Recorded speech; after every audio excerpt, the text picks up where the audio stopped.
in 87 is when Earnhardt started coming around. Okay. 87, 88.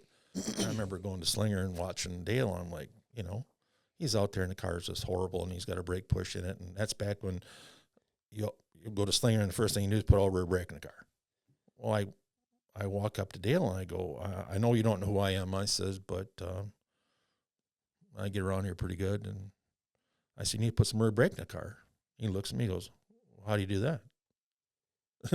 I'm like, oh, yeah, whatever. And I said, what do you mean? He goes, well, how do you do it?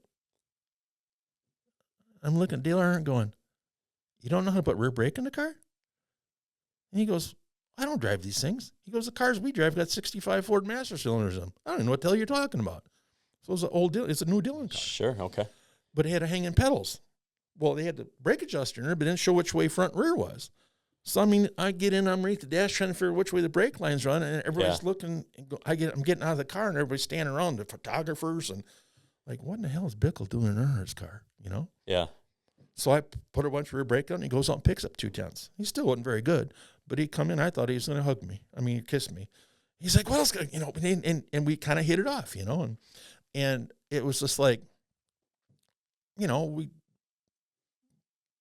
I just one of them things that, again, you would never expect in life that it would happen. So he come there and then Rockford, and you know, I helped him in every little, you know, but he still didn't run very good. But anyway, he handed me his card and he goes, you ever need anything? Call me. So I call him up and I says, hey, I want to run the ARCA race at Daytona. I said, I told my mom and dad I'm a racer. It was in 76. He goes, well, kid, he said, you help me. He says, I'll pull the motor out of this thing. You can have the transmission, the gear, exhaust, everything for $10,000. Well, I didn't have $10,000.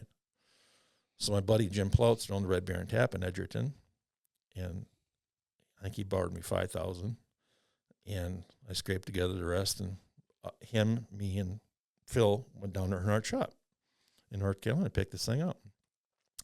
So we're sitting there, and Earnhardt breaks out the vodka, and we get the cooler out, and we're there for probably 12 hours. I mean, we're giving her.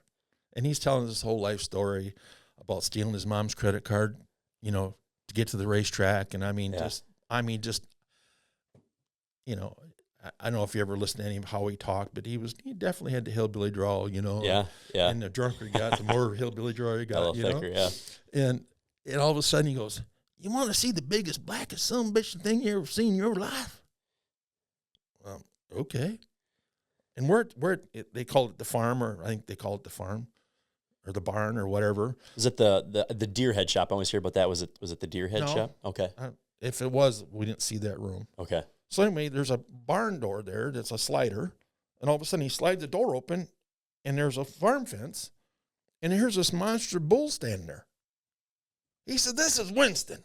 I won Winston last year, and the Childress brought me this bull. And I'm looking down going, there's a coat hanger holding this fence together, this gate.